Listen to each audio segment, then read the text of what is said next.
Missing and damaged equipment was cited as some of the reasons the packing house in Shore Park remained closed for several years.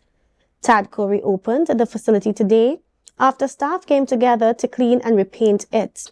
Tobago Updates was invited for a walkthrough, and reporter Candice Jackson has the details. Chairman of Tadco, Ricardo Alfred, stated when he assumed the position in 2022, he inherited a packing house that had been left unattended for several years. When we got it, there was a lot of restoration work that needed to be done as relates to the equipment. Some parts were missing. There was a packing line. The brain was missing.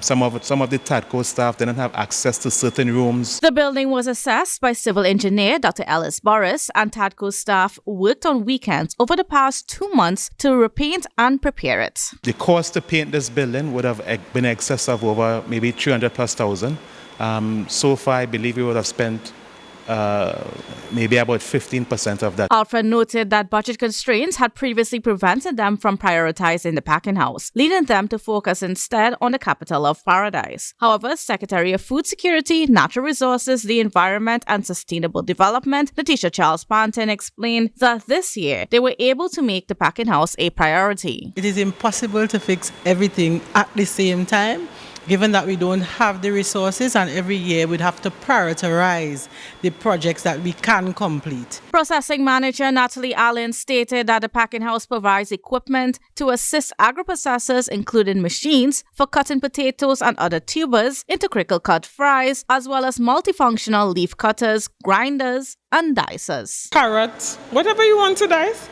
that is also possible. So we aim to also provide that peeling service as well. So if you have a catering job to do and you have a large amount of stuff to cut up or whatever, we can provide that service. Agro-processors are welcome to use the facility's equipment or bring their own for processing. The facility also offers chillers, testing stations, and quality control services. We have to work out a schedule because we don't want 2 different persons doing the same thing in the same space to avoid things like contamination and stuff like that. So it's to come into the company, have a conversation with our processing manager, and she would guide the process. Candice Jackson, Tobago Updates, Television News.